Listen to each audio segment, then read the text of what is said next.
Bienvenue dans cette vidéo, on va faire un exercice sur les suites qui a pour objectif calculer la limite d'une suite numérique, suite homographique. Alors pour calculer cette limite à notre niveau de terminal, on a 4 voies possibles.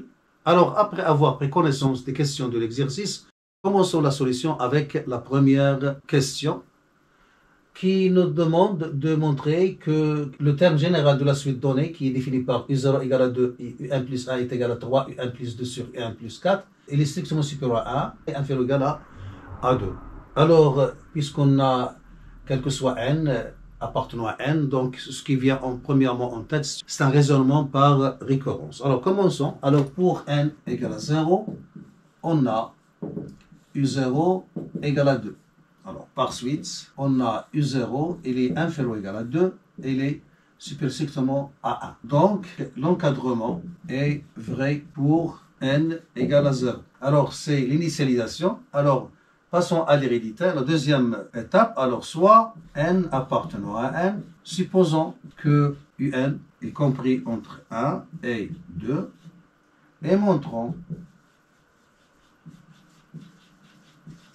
que U1 plus 1, il est inférieur ou égal à 2 et supérieur strictement à 1. Alors là, vous avez plusieurs méthodes. Soit vous encadrez directement. Alors la méthode que je ne vous conseille pas parce que parfois il ne donne pas le résultat, hein, et j'aurais perdu du temps, hein, et refaire le travail à nouveau. Alors la méthode qui donne toujours le résultat, mais il est un peu longue, c'est-à-dire je compare U1 plus 1 avec 2 et puis je compare U1 plus 1 avec 1, double travail. La meilleure méthode, c'est utiliser la fonction homographique qui définit UN, la fonction f qui est définie par f de x égale à 3x plus 2 sur x plus 4, qui est une fonction croissante sur chaque intervalle de son domaine de définition, car 3 fois 4 moins 1 fois 2, c'est égal à 10. Donc son delta est positif, donc il est croissante. Et donc j'applique directement f à cette double inégalité. J'aurai f de 1 inférieur à f de n, qui est n plus 1, et f de 2, et j'aurai le résultat directement. Ou bien utiliser la forme canonique de la fonction homographique f définie par f de x égale à 3x plus 2 sur x plus 4. Alors, on va appliquer la première méthode. Alors, méthode 1. Alors, considérons la fonction f qui à x fait correspondre 3x plus 2 sur x plus 4. Donc, comme delta égale à 3, 2, 1, 4 est strictement positif, alors f est strictement croissante sur chaque intervalle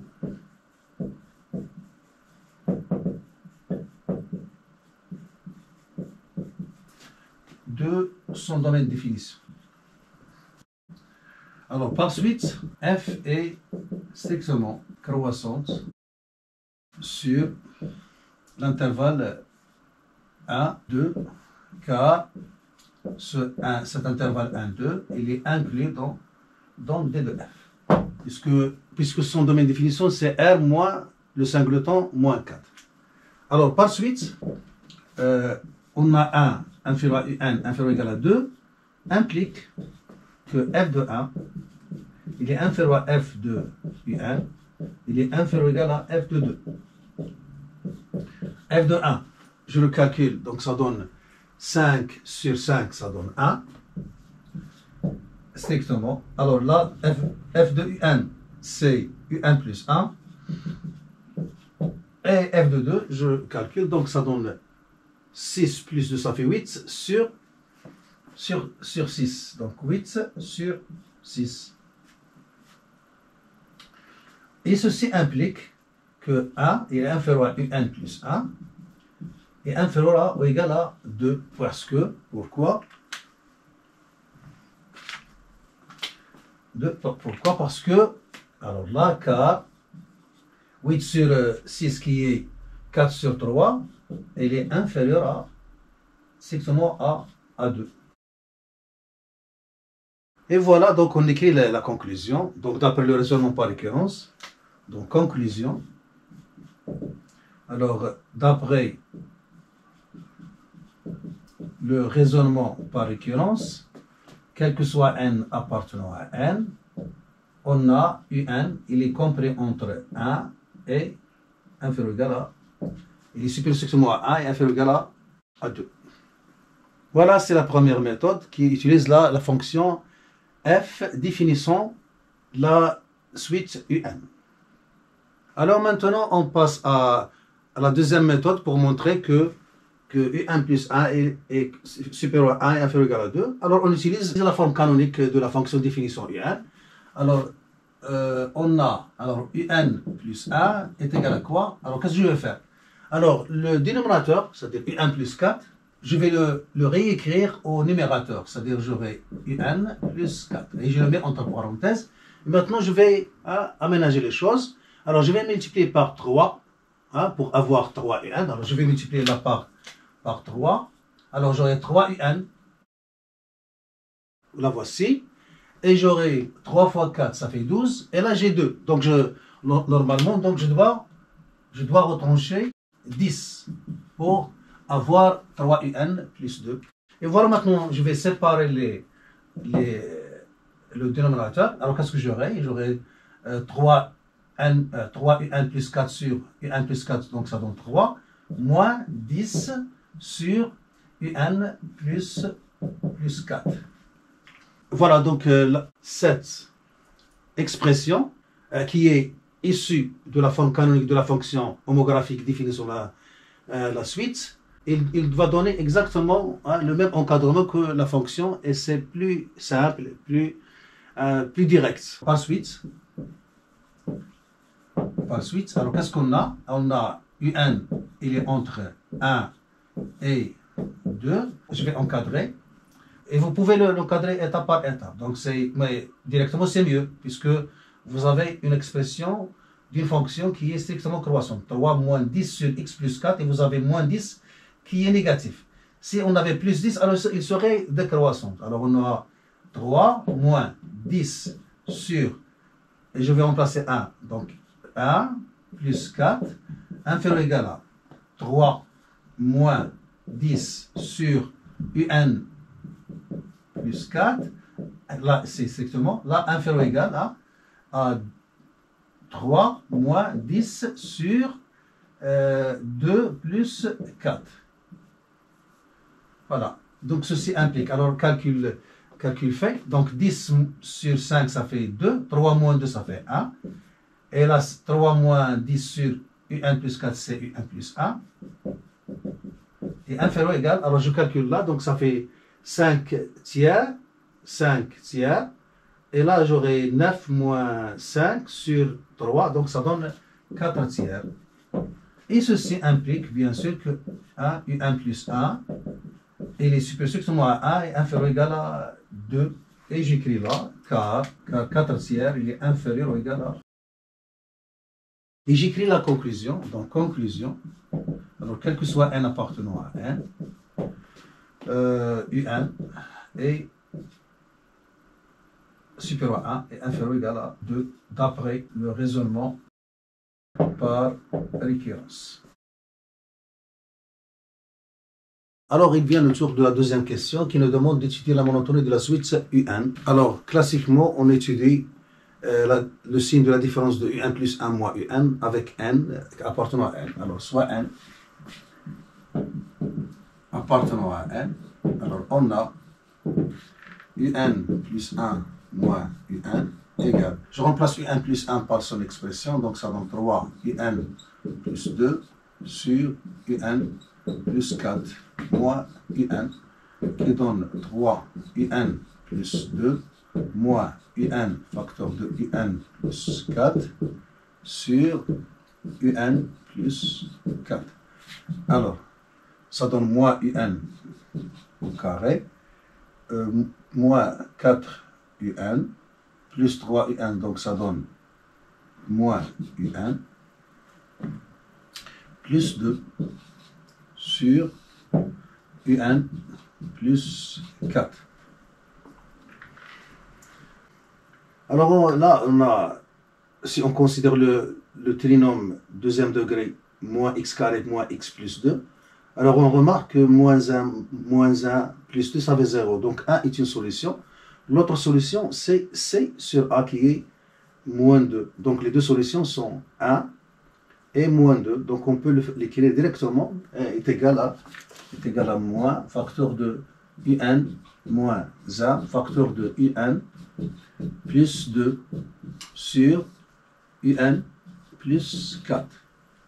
Ou bien calculer delta, et on trouve delta égale à 9, et on trouve la première solution x1 est égal à 1, et la deuxième solution est égale à moins 2, et on factorise le trinôme obtenu, sachant, rappel, ax au carré plus bx plus c égale à a facteur de x moins la première solution, facteur de x moins la deuxième solution. Alors donc, qui est égal? Donc un plus 1 moins un est égal à... Alors je vais faire entrer le moins là, donc ça donne 1 moins un plus 2, un plus 4. Alors on a un entre 1 et 2. Donc ceci implique trois choses. Alors 1 moins un est strictement négatif. un plus 2 est supérieur à 3. Donc un plus 2 est supérieur strictement à 3. Et un plus 4 est supérieur strictement à 5. Alors vous voyez que ces deux sommes sont positives, strictement positives, alors que celle-là, elle est négative. Donc ceci implique que 1 moins un facteur de un plus 2 sur un plus 4 est strictement négatif, c'est-à-dire que un plus 1 moins un est strictement négatif. Donc, un est une suite strictement décroissante. Voilà.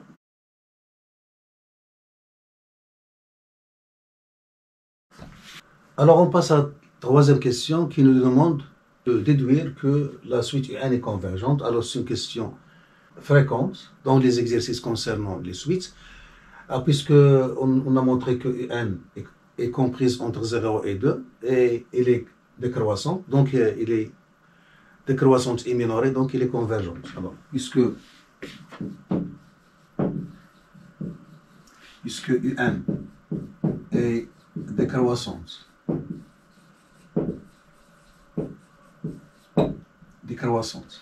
et minorée par 0, alors elle est convergente.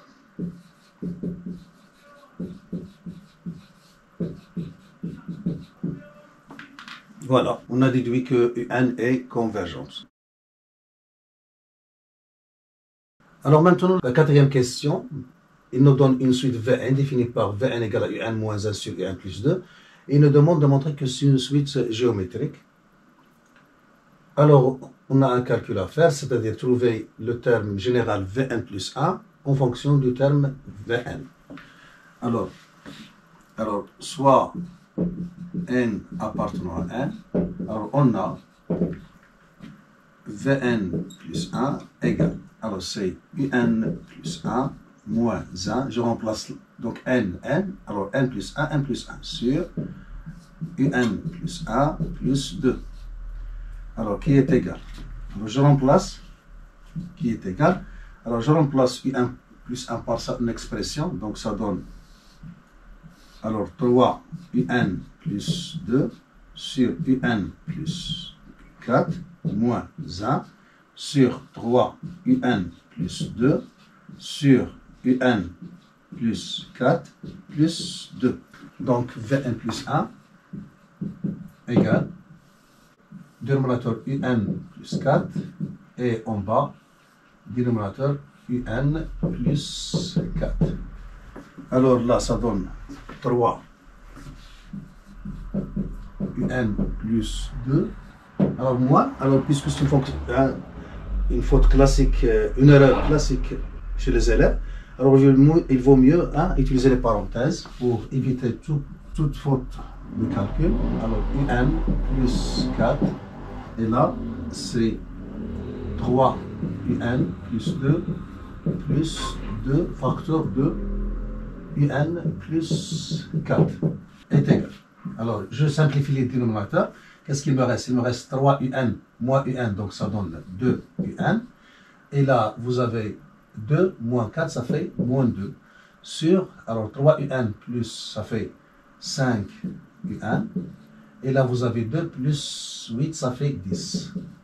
Alors, je factorise par 2, en haut, 2, et en bas, par 5. Alors, ça donne multiplié par, alors là, c'est UN moins 1.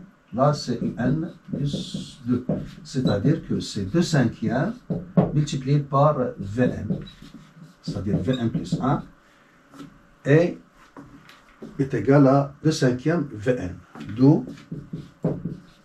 Vn est une suite géométrique de raison Q est égal à 2 cinquièmes et de premier terme V0. Alors j'emplace là, je reviens, alors V0, alors V0 est égal à U0 moins 1, U0 c'est 2, alors je remplace là, donc V0 est égal à U0 moins 1 sur U0 plus 2, qui est égal, alors 2 moins 1 ça fait 1, et 2 plus 2 ça fait 4. Donc le premier terme c'est V0 est égal à 1 sur 4. Et voilà.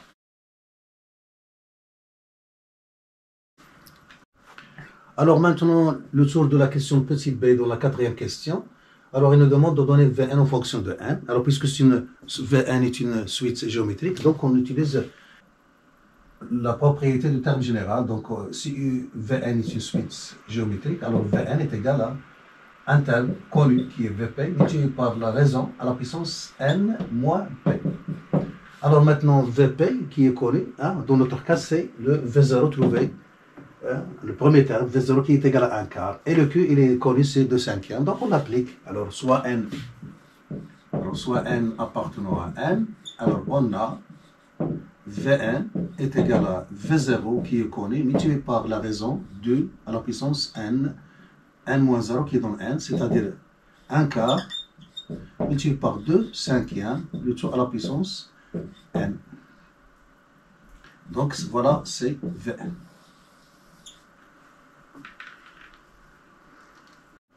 Alors maintenant, c'est la question petit c dans la quatrième question qui nous demande de déduire Un en fonction de n. Alors, il y a une relation entre Vn et Un, donc puisqu'on a déjà écrit Vn en fonction de n, alors il est logique d'écrire Un en fonction de Vn et remplacer Vn. Alors,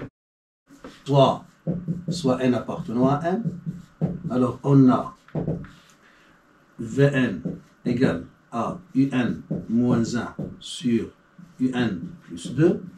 Ceci implique que Vn, facteur de Un plus 2, est égal à Un moins 1. Donc, implique sous implique, donc on a Vn égal à Un moins 1 sur Un plus 2, implique, calcul donc Vn Un. Vn fois 2, ça donne 2 Vn. Et là, ça c'est Un moins 1.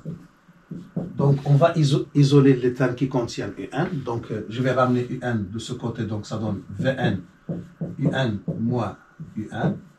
Et je vais ramener ce terme de l'autre côté. Ça donne moins 2 Vn moins 1. Ça veut dire, je vais faire un facteur multiplié par moins 1 pour minimiser les moins apparents. Donc ça donne Un facteur de 1 moins Vn. Et là c'est 1 plus 2 V, voilà Vn. Alors, maintenant, on a tentation à diviser par 1 moins Vn, donc on doit vérifier que 1 moins Vn est différent de 0 pour n appartenant à n. Alors, montrons, alors je sors de la démarche, donc montrons que quel que soit n appartenant à n, Vn est différent de 1. Alors, je vais le faire par l'absurde. Alors, supposons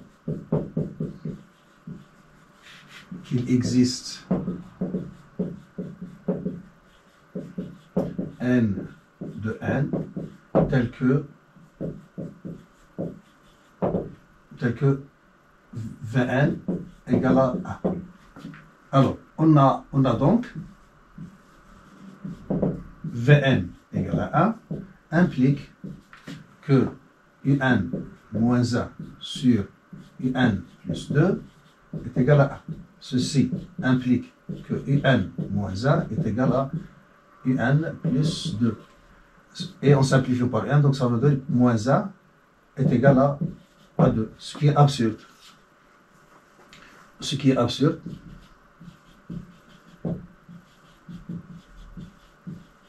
Absurde. Donc, notre supposition est fausse, c'est-à-dire, donc, quel que soit n appartenant à n, on a Vn est différent de 1. Alors, puisqu'il est différent de 1, donc, je reviens là. Donc, puisque Vn est différent de 1, donc cette quantité est différente de 0, donc je peux diviser par Vn. Alors d'où, ensuite, ou bien par suite, alors, Vn égale à Un moins 1 sur Un plus 2. Alors, je reviens là. Donc, ceci implique que Un est égal à 2 Vn plus 1 sur 1 moins Vn. 1 moins Vn. Et puisque notre but c'est de décrire Un en fonction de n, donc je remplace Vn par son expression en n. Donc Un égale 2 fois 1 quart multiplié par 2 cinquièmes à la puissance n plus 1 sur 1 moins 1 quart multiplié par 2 cinquièmes à la puissance n. Donc je peux la simplifier.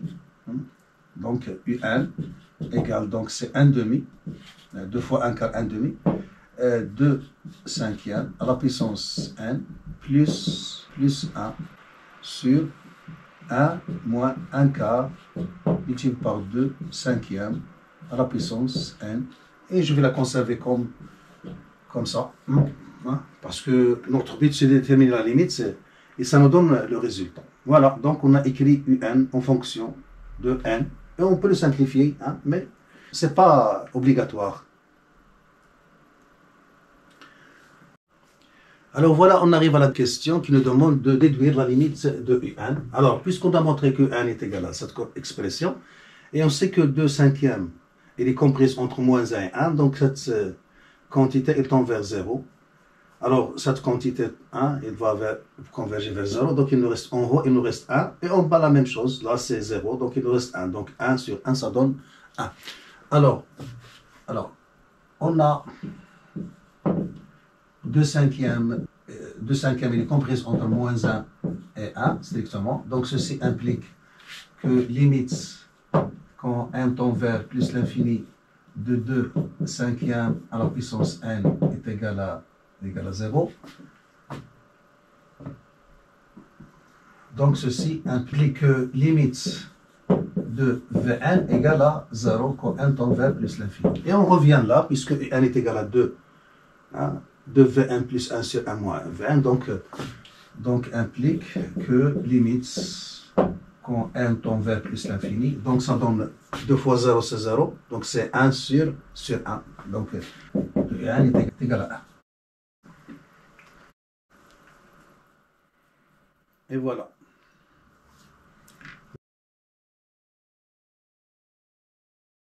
Alors on passe à la question 4 petit a qui nous demande de montrer que quel que soit n appartenant à n, Un plus 1 moins 1 est inférieur ou égal à 1 demi Un moins 1. Alors là, il faut dire un petit mot. Le 1 ici, c'est la limite qu'on a trouvée dans la question précédente. Alors on peut construire un exercice, c'est-à-dire on vire vers cette méthode et on va omettre la question 3, petit a, petit p, petit c, c'est-à-dire on ne va pas utiliser une suite auxiliaire qui est Vn, qu'on a montré qu'il est géométrique, mais non, on va montrer que la suite UN vérifie cette inégalité et on va déduire la limite d'une autre méthode. Là, on peut classiquement faire la différence et on trouve le signe. Mais dans ce genre de suites, c'est-à-dire les suites homographiques, il est classique, avant de commencer par la comparaison, d'essayer de transformer cette différence pour faire apparaître UN-1. C'est-à-dire, là, on a deux termes, UN et UN plus 1. Il faut essayer de faire apparaître seulement un seul terme qui est UN. Alors, commençons par transformer cette quantité. Il est préférable de connaître cette méthode pour les suites homographiques. Alors, on a UN plus 1 moins 1 est égal 3 UN plus 2 sur UN plus 4 moins 1, qui est égal à 3 UN plus 2 moins UN moins 4 sur UN plus 4, qui est égal à 3 UN moins UN, ça donne 2 UN. 2 moins 4, ça fait moins 2 sur UN plus 4, qui donne, alors donc, UN plus 1 moins 1 est égal à, je vais factoriser par 2, donc j'aurai 2 sur UN plus 4 multiplié par UN moins 1, c'est-à-dire je factorise là par 2. Et là, vous voyez que le terme UN-1 apparaît, qui est 1. Et j'ai fait par exemple, donc au lieu de montrer que ça est inférieur à ça, alors c'est-à-dire on va montrer que ça est inférieur à cette quantité. Alors comparons 2 sur UN plus 4, UN moins 1 et 1 demi UN.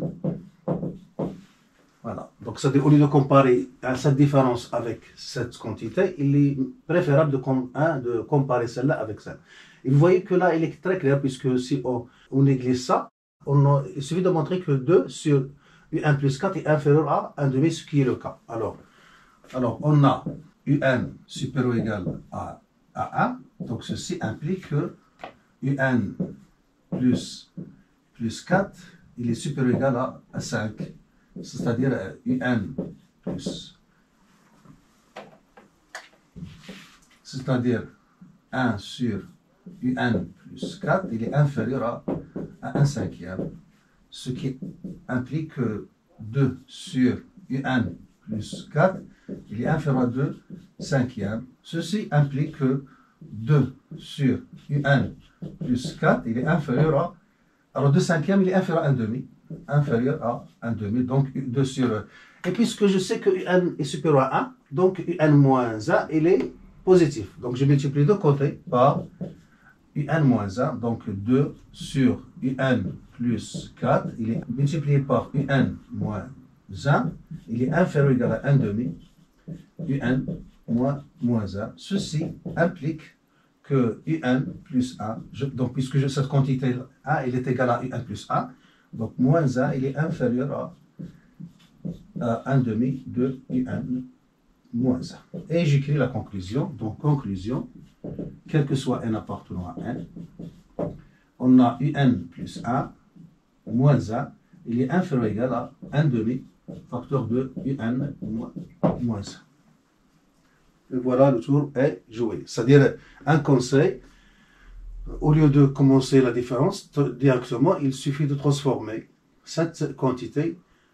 Et ceci est valable pour les suites homographiques.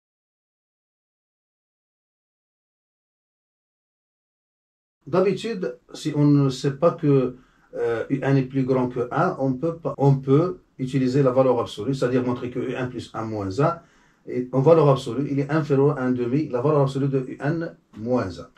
Alors maintenant, on passe à la question suivante, B, dans la quatrième question. Il nous demande de déduire que, quel que soit n appartenant à n, UN moins 1 il est inférieur ou égal à 1 demi à la puissance n. C'est-à-dire, si on avait la valeur absolue, donc on pouvait écrire la valeur absolue, mais on sait maintenant que UN est supérieur à 1. le plus facile dans la réduction, c'est d'utiliser le raisonnement par récurrence. Alors, pour n égale à 0, alors pour n égale à 0, on a u0 moins 1 est égal à 1 et 1 demi à la puissance 0 est égal à 1.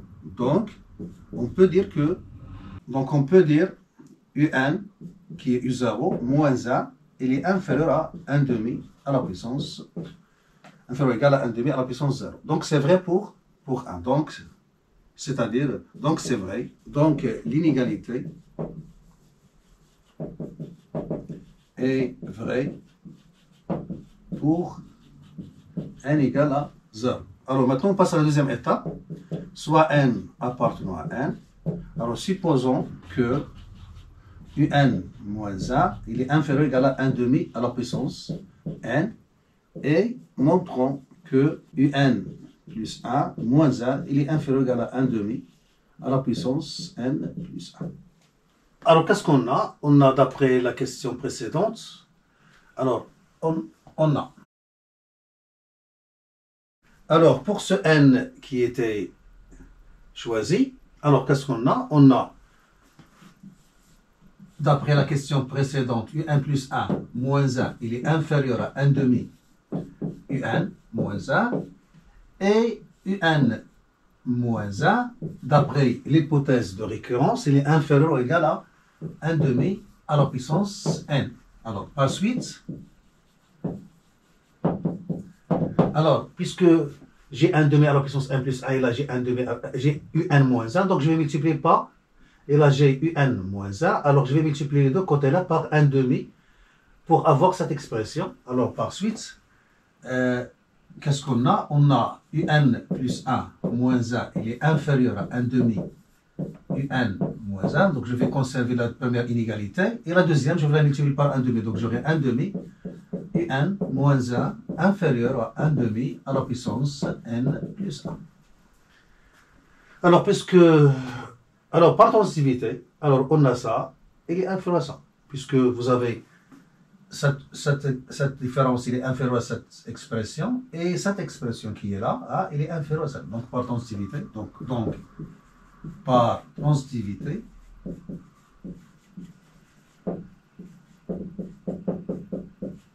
on a un plus 1 moins 1, il est inférieur à 1 demi à la puissance n plus 1. Et voilà. Donc, on est arrivé au résultat. Donc, d'après le raisonnement de par récurrence, on a, quel que soit n appartenant à n, un moins 1, il est inférieur à 1 demi, plutôt à la puissance n.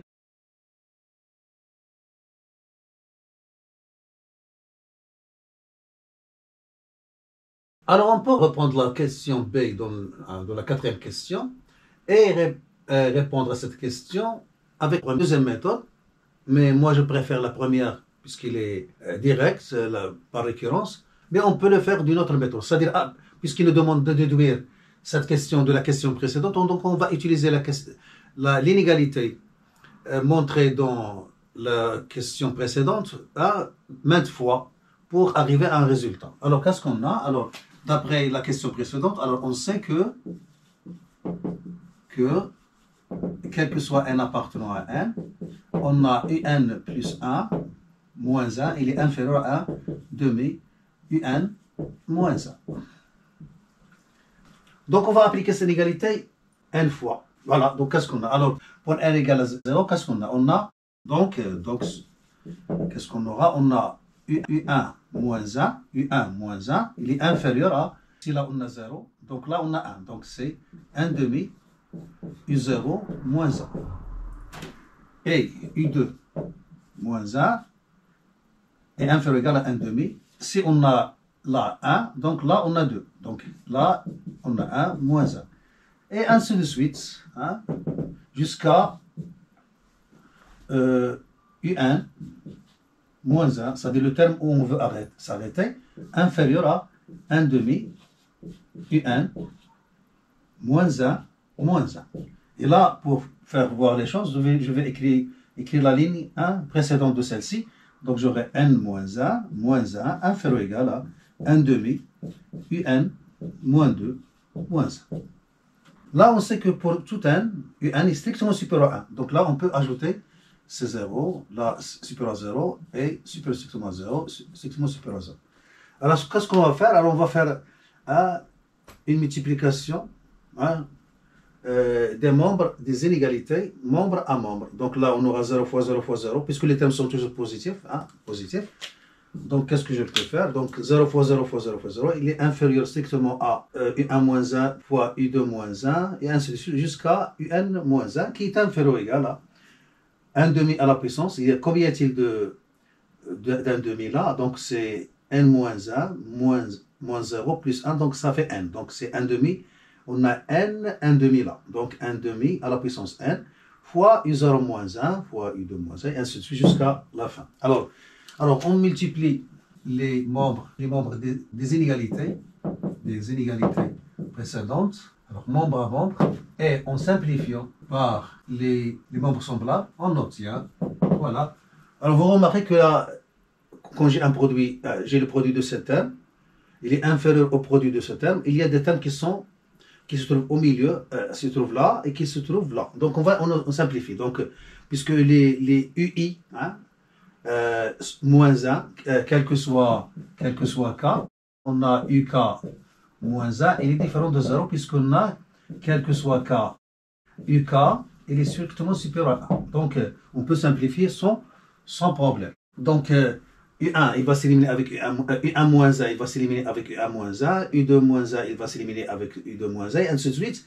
U1 moins 1 moins 1, il va s'éliminer avec U1 moins 1 moins 1. Qu'est-ce qu'il reste à la fin? Il reste le 0 qui est à gauche. Et là, on a, il reste le dernier UN moins 1. Et là, qu'est-ce qu'il reste? Il reste 1 demi, c'est à la puissance n moins 1 moins 0 plus 1, c'est-à-dire 1 demi à la puissance n. Et la première différence qui est U0 moins 1 fois U0 moins 1. Et puisque U0 est égal à 2, alors on aura 0 strictement inférieur à UN moins 1, inférieur ou égal à 1 demi à la puissance n, 2 moins 1, c'est 1. Donc on a le résultat. Alors par suite, en conclusion, quel que soit n appartenant à n, UN moins 1, il est inférieur à 1 demi à la puissance n. Alors, à la fin, on arrive à la question petit c, la question but, c'est-à-dire déduire la limite de UN, bien sûr, d'une autre façon, puisqu'on a déjà déterminé la limite qui était égale à 1, on va le montrer, là, on va le montrer d'une autre façon. Alors, qu'est-ce qu'on a montré? Alors, on sait que, quel que soit n appartenant à n, on a montré que UN moins 1, il est inférieur ou égal à 1 demi à la puissance n. Alors, puisque UN est supérieur à 1, donc, UN moins 1, il est positif. Donc, je peux écrire par suite, alors comme quel que soit n appartenant à n, on a UN est supérieur strictement à 1, alors, on peut écrire que, alors, quel que soit n appartenant à n, on a la valeur absolue de UN moins 1, puisque UN moins 1 est positif, donc il est inférieur à 1 demi à la puissance n. Alors, comme 1 demi, il est compris entre moins 1 et 1, alors, limite de 1 sur 2 à la puissance n égale à 0. Par suite, d'après un critère de convergence du cours. Alors, un petit rappel là. Alors, si on sait que quel que soit n appartenant à n, bien supérieur ou égal à n0, suivant le départ pour les indices, on a un moins un nombre L est inférieur à Vn. Et limite de quand n tend vers plus l'infini de Vn égale à 0, ce qui est le cas ici, voilà, c'est Vn. Alors, cette Vn étant vers 0, donc on peut déduire que la limite de Un, c'est Cn. C'est-à-dire, on peut déduire que la limite de Un égale à N. Donc sur la table de convergence, on a limite quand N tend vers plus l'infini de Un égale à 1. Et voilà, on est arrivé à la limite de Un par une autre méthode.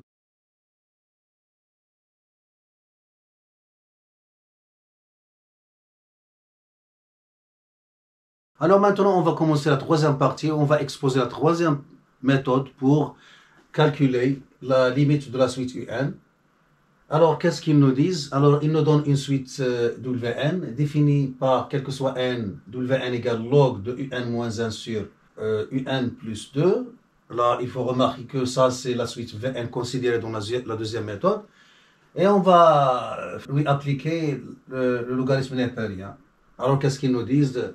Demande de la question petit a, montrer que Wn est une suite arithmétique et déterminer sa raison R et son premier terme W0. Et c'est logique, puisque la suite Vn est une suite géométrique, alors son logarithme sera une suite arithmétique. Voilà, donc on peut construire un exercice, au lieu de passer par la suite géométrique, on passe par la suite arithmétique. Alors, comme d'habitude, on va commencer par Wn plus 1 et faire apparaître Wn. Voilà. Alors, on a réponse, soit n appartenant à n. Alors, on a Wn plus 1 égale, donc c'est log. Alors, là, on va remplacer Un par Un plus 1 moins 1 sur Un plus 1 plus 2. Alors, on va remplacer, donc, puisque c'est Vn, alors pour ne pas faire trop de calculs et rétrécir la durée de vidéo, alors déjà le calcul est déjà fait, on a montré que ça est égal à 2/5. Quand on a montré que la suite Vn est une suite géométrique, alors on a montré que ça est égal à 2/5 Un moins 1 sur Un plus 2. Voilà. Et ça, il va donner les propriétés du logarithme. Donc, c'est le logarithme de ça plus le logarithme de ça. Donc, Wn plus 1 est égal à log de 2/5 plus log de Un moins 1 sur Un plus 2, qui est égal. Ça, c'est Wn. Donc, c'est Wn plus log de 2/5. Et voilà. Donc, on a Wn plus 1 est égal à Wn plus log de 2/5. Donc, Wn est une suite arithmétique de raison R égale log de 2/5. Et bien sûr, de premier terme et de premier terme, W0 est égal à log de U0 moins 1 sur U0 plus 2, qui est égal à, donc je remplace U0 par sa valeur qui est 2, donc ça donne log de 1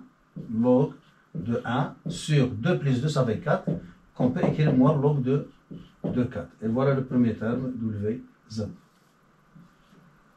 Voilà, la raison c'est log de 2/5 et le premier terme, W0 égale à moins log de 4. Voilà. Alors maintenant, il vient le tour de la question petit b dans la 5e question, qui nous demande de déduire l'expression de Wn en fonction de n, puisqu'on sait maintenant que Wn est une suite arithmétique, donc on va utiliser la propriété du terme général, c'est-à-dire si on sait que Wn est une suite arithmétique, alors on a, quel que soit n, à partir du rang où on commence, on a Wn est égal à un certain terme Wp connu plus n moins p, la différence des indices multiplié par n. Alors, dans notre cas, le Wp qui est connu, c'est W0 qui est égal à moins log de 4. Donc on va utiliser cette propriété. Alors, réponse. Alors d'après la propriété du terme général d'une suite arithmétique, on a, quel que soit n appartenant à n, Wn est égal à W0 plus n moins 0 qui est n multiplié par r. C'est-à-dire, quel que soit n appartenant à n, Wn est égal à, donc W0 c'est moins log de 4, et R c'est log de 2 cinquièmes, donc c'est plus n log de 2 cinquièmes. Alors on peut l'écrire puisque en utilisant les propriétés de calcul de la fonction logarithme, hein, donc c'est-à-dire que pour n appartenant à n, on a donc Wn est égal, donc je vais mettre le n en exposant, donc ça donne log de 2 cinquièmes à la puissance n moins log de 4 qui donne, puisque log de a moins log de b c'est log de a sur b, donc ça donne log de 2 sur 5 à la puissance n sur 4, donc est égal à log de 2 cinquièmes à la puissance n sur 4. Et voilà l'expression de terme général de la suite Wn.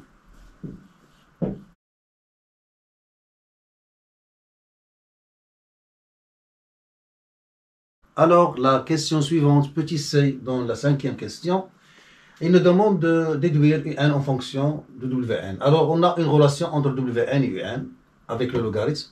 Donc, pour faire apparaître le terme un général de la suite, un, on va appliquer la fonction exponentielle qui est la fonction réciproque du logarithme pour trouver un. Alors, réponse. Voilà. Alors, soit n appartenant à n, alors on a Wn est égal à log de un moins 1 sur un plus 2, qu'on peut écrire parce que un est strictement supérieur à 1 et un est positif, donc ça est strictement positif et ça est strictement positif. Alors la suite Wn est bien définie. Alors ceci est équivalent à dire, alors je vais appliquer la fonction exponentielle, donc ça donne exponentielle Wn, exponentielle d'Hépérien. Alors, exponentielle avec logarithme, c'est l'identité, donc ça donne un moins 1 sur un plus 2. Ce qui donne, alors on va maintenant faire isoler un, donc un exponentielle Wn plus 2 exponentielle Wn égale à un moins 1. On va isoler les termes qui contiennent un, donc c'est un facteur de 2. Alors voilà, je vais transposer ce terme dans l'autre côté, ça donne un en facteur, donc ça donne 1 moins exponentielle Wn. Et je vais transférer ce terme dans l'autre côté, ça donne 2 exponentielle Wn plus 1. Voilà. Donc là, je veux diviser par ce terme. Donc, puisque Wn n'est pas nul, parce que toujours 2 sur n, 2 cinquièmes à la puissance n sur 4 est différent de 1. Donc, le logarithme de cette expression est différent de 0. Alors, par suite, Wn est différent de 0. Donc, exponentielle Wn est différent de 1.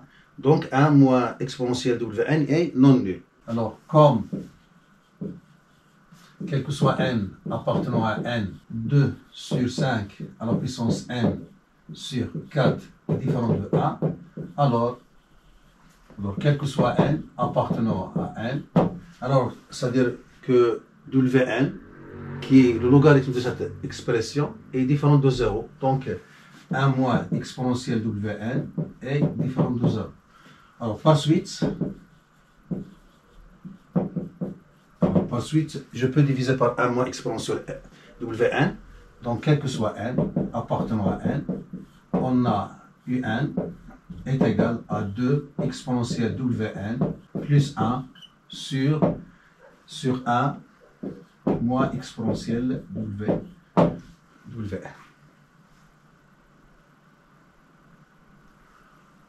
Alors, il vient le tour de la question petite d, la dernière dans la cinquième question, c'est-à-dire la troisième partie, qui nous demande de déduire la limite de un. Alors, on a trouvé que, quel que soit n, un est égal à 2 exponentielle wn plus 1 sur 1 moins exponentielle wn. Donc, il est intéressant de trouver la limite de wn, c'est-à-dire pour déduire la limite de l'exponentielle de wn. Alors, on a la réponse. Alors, on a, quel que soit n appartenant à n, on a trouvé que wn est égal à n log de 2 cinquièmes moins log de 4. Alors là, ça c'est une constante. Alors log de 2 cinquièmes, c'est une quantité strictement négative, multiplié par n, donc là, cette quantité, il va tendre vers moins l'infini. Alors, puisque 2 cinquièmes, il est strictement compris entre 0 et 1, alors log de 2 cinquièmes, il est strictement négatif. Ensuite, limite quand n tend vers plus l'infini de wn est égal à moins l'infini. Et comme la fonction exponentielle est continue sur 1, alors limite quand n tend vers plus l'infini de exponentielle wn est égal à 0. Et on revient dans l'expression de un, et puisque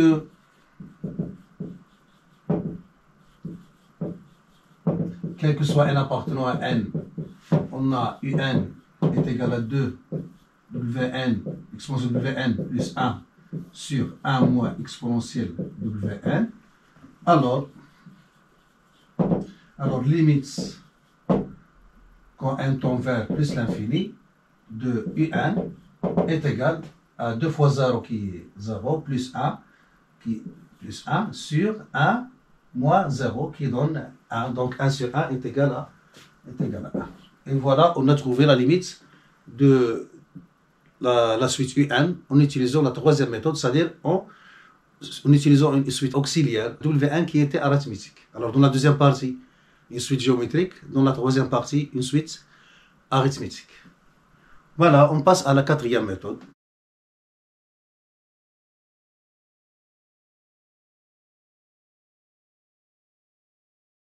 Où il nous donne une fonction. Voilà, on passe à la quatrième fonction définition U1. F de x définie par f de x égale à 3x plus 2 sur x plus 4 et il nous donne l'intervalle i égale à 1, 2. Alors, premièrement, il nous demande de montrer que l'image directe de l'intervalle i est incluse dans i. On a f est continu et strictement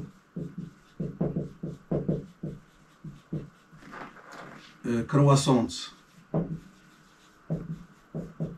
sur l'intervalle 1, 2, qui est l'intervalle i. Donc, d'après le cours, on a f de i qui est égal à f de 1, puisqu'on va conserver donc f de 1, f de 2, qui est égal. F de 1, si on remplace là, on aura 5 sur 5 qui donne 1. Et f de 2, on remplace ça, ça donne 8 sur 6, ça fait 4 tiers. Et on voit, puisque 4 tiers est inférieur à 2, par suite, f de i, il est inclus dans i. Et voilà, on arrive à la dernière question, petite b, dans la sixième question, qui nous demande de déterminer la limite de u1 par une quatrième méthode. Alors, c'est un théorème de cours. On a 5 choses à vérifier. Alors, la première, c'est une suite récurrente. Alors, puisqu'on a f est défini de cette forme, donc on a première chose à vérifier que quel que soit n appartenant au domaine où on travaille, donc dans ce cas n, on a un plus 1 est égal à f de un. C'est-à-dire, c'est une suite récurrente de cette forme. La deuxième chose, il faut que f soit continu sur un intervalle. Alors, f est continu sur l'intervalle convenable, dans ce cas, c'est I. Et là, puisqu'on a, je dis une, voilà, et la troisième chose, que f de I, que I, c'est-à-dire il est stable par la fonction f, c'est-à-dire f de I est inclus de ce qu'on a démontré. La quatrième chose, il faut s'assurer que un terme de la suite entre dans l'intervalle I. Dans ce cas, on a U0. Hein. Classiquement, on a U0 qui appartient à I. Voilà. Alors, si un terme entre dans I, alors tous les termes qui s'en suivent, c'est-à-dire qui viennent après, ils sont dans l'intervalle I. C'est-à-dire les termes de I, de UN, c'est-à-dire les termes de UN, hein, sont prisonniers dans l'intervalle I. Alors, la dernière chose à vérifier que UN est convergence, c'est-à-dire il admet une limite. Alors, la chose qu'on a démontrée dans la première partie. Alors, ces 5 choses vérifiées, alors, par suite, on a quoi? On a L, la limite de UN, vérifie, f de L égale à L, et L appartient à l'intervalle I. Alors qu'est-ce qu'il nous reste? Il nous reste à résoudre cette équation dans l'intervalle I. Alors, dans D de F, on a, alors sachant que D de F c'est R moins le singleton moins 4, on a F de L égale à L, équivalent à dire que 3L plus 2 sur L plus 4 est égal à L, ce qui veut dire 3L plus 2 est égal à L au carré plus 4L. Je multiplie le dénominateur par L, équivalent à dire que c'est L au carré. 4L moins 3L, ça donne L. Et moins 2 dans l'autre côté, ça donne 2 dans l'autre côté, ça donne moins 2, donc c'est égal à 0. Donc cela veut dire que L est soit égal à 1 ou L égale à moins 2.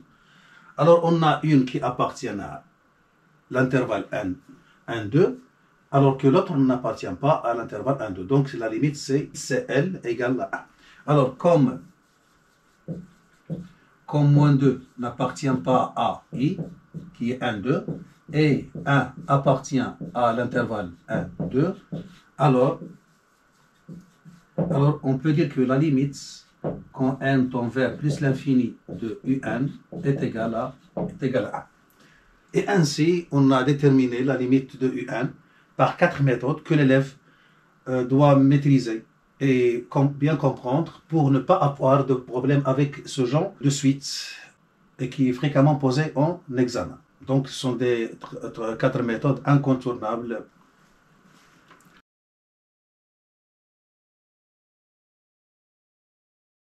Voilà, on s'arrête là. J'espère que vous avez tiré profit.